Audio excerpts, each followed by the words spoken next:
മാലിദ്വീപിലെ ഗാഫ്ദാൽ atoll സ്കൂളിൽ മലയാളി അധ്യാപികയ്ക്ക് നേരെ വിദ്യാർത്ഥിയുടെ അതിക്രൂരമായ ആക്രമണം. ക്ലാസ് മുറിയിൽ കമ്പ്യൂട്ടർ ഗെയിം കളിക്കുന്നത് തടയാൻ ശ്രമിച്ച അധ്യാപികയെ വിദ്യാർത്ഥി ക്രൂരമായി മർദ്ദിക്കുകയായിരുന്നു. മർദ്ദനമേറ്റ അധ്യാപികയുടെ മൂക്കിന് പരിക്കേൽക്കുകയും രക്തം വാർന്ന് നിലത്ത് വീഴുകയും ചെയ്തു. സ്കൂൾ സമയത്ത് നടന്ന ക്ലാസ്സിനിടയിലായിരുന്നു സംഭവങ്ങൾക്ക് തുടക്കമായത്.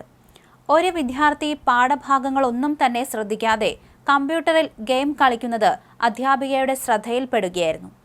പലതവണ ഗെയിം നിർത്താൻ ആവശ്യപ്പെട്ടിട്ടും വിദ്യാർത്ഥി അനുസരിച്ചില്ലെന്ന് മാത്രമല്ല, അധ്യാപികയെ അങ്ങോട്ട് കയറി വെല്ലുവിളിക്കുകയും ചെയ്തു.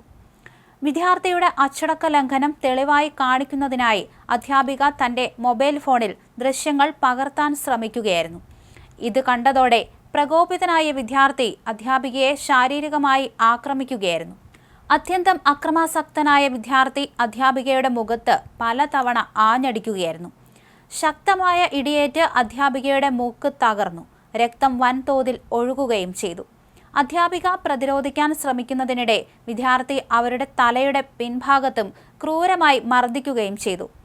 ബഹളം കേട്ടെത്തിയ സഹപ്രവർത്തകരായ മറ്റ് അധ്യാപകർ ഓടിക്കൂടിയാണ് വിദ്യാർത്ഥിയെ ഇവിടെ നിന്ന് പിടിച്ചുമാറ്റിയത്. എന്നാൽ അവരെയും ആക്രമിക്കാൻ വിദ്യാർത്ഥി ശ്രമിച്ചതോടെ സ്കൂളിൽ വലിയ സംഘർഷാവസ്ഥ തന്നെ ഉടലെടുത്ത അവസ്ഥയായിരുന്നു. ഏറെ പണിപ്പെട്ടാണ് അധ്യാപകർ പിന്നീട് വിദ്യാർത്ഥിയെ ശാന്തനാക്കിയത്. അതേസമയം പരിക്കേറ്റ അധ്യാപികയെ ഉടൻ തന്നെ പ്രാഥമിക ചികിത്സയ്ക്കായി ആശുപത്രിയിൽ എത്തിച്ചു. അധ്യാപികയുടെ മുഖം രക്തത്തിൽ കുളിച്ച നിലയിലുള്ള ദൃശ്യങ്ങളൊക്കെ തന്നെ സഹപ്രവർത്തകരാണ് പുറത്തുവിട്ടിരിക്കുന്നത്. വിദേശ രാജ്യങ്ങളിൽ നിന്നുള്ള അധ്യാപകർക്ക് നേരെ ഇത്തരം അക്രമങ്ങൾ വർദ്ധിക്കുന്നത് പ്രവാസി സമൂഹത്തിനിടയിൽ വലിയ ആശങ്കയ്ക്ക് കാരണമായിട്ടുണ്ട്. വിദ്യാലയങ്ങളിൽ അധ്യാപകരുടെ സുരക്ഷ ഉറപ്പാക്കണമെന്നും അക്രമാസക്തനായ വിദ്യാർത്ഥിക്കെതിരെ കർശനമായ അച്ചടക്ക നടപടികൾ സ്വീകരിക്കണമെന്നാണ് സഹപ്രവർത്തകരുടെ ആവശ്യം. സംഭവത്തിൽ സ്കൂൾ അധികൃതരും വിദ്യാഭ്യാസ മന്ത്രാലയവും അന്വേഷണം ആരംഭിച്ചിട്ടുണ്ട്.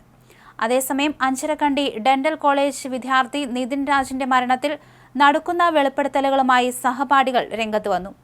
വകുപ്പ് മേധാവി ഡോക്ടർ MK റാം വിദ്യാർത്ഥികളെ നിരന്തരം മാനസികമായി പീഡിപ്പിക്കാറുണ്ടെന്നും നിതിനെ ലക്ഷ്യം വെച്ച് ആക്ഷേപിച്ചിരുന്നതായും സഹപാഠി ആർച്ച പറഞ്ഞു. HODയെ പേടിച്ചാണ് പലരും ഒന്നും പറയാത്തതെന്നും അധ്യാപകൻ പഠിപ്പിക്കാൻ യോഗ്യനല്ലെന്നും വിദ്യാർത്ഥിനി പറഞ്ഞു. ക്ലാസ്സിൽ ഇയാൾ നേരെ പഠിപ്പിക്കാറില്ല, നിതിനെ ടാർഗറ്റ് ചെയ്ത് ഹരാസ് ചെയ്യുകയായിരുന്നു. പുറത്തു പറഞ്ഞാൽ തന്റെ ജീവിതം എന്താകുമെന്ന് ഭയന്നാണ് പലരും പ്രതികരിക്കാതിരിക്കുന്നത്. പരാതി നൽകിയാലും തനിക്കൊന്നും സംഭവിക്കില്ലെന്ന അഹങ്കാരമാണ് HODക്ക്. സാർ അല്ല, അയാൾ വെറുമൊരു മൃഗമാണ്, പഠിപ്പിക്കാൻ ഒട്ടും യോഗ്യനല്ല, ആർച്ച വെളിപ്പെടുത്തി. ലത ടീച്ചർ ഉൾപ്പെടെയുള്ളവർ കുട്ടികൾ നന്നായി പഠിക്കണമെന്ന് ആഗ്രഹിക്കുന്നവരാണെന്നും ടീച്ചർ ഇത്തരത്തിൽ പെരുമാറില്ലെന്നും ആർച്ച കൂട്ടിച്ചേർത്തു. അതേസമയം മുൻപും ഡോക്ടർ റാമിനെതിരെ പരാതികൾ നൽകിയിട്ടുണ്ടെങ്കിലും യാതൊരു നടപടിയും അധികൃതരുടെ ഭാഗത്തു നിന്നുണ്ടായിട്ടില്ലെന്നും വിദ്യാർത്ഥികൾ പറയുന്നു.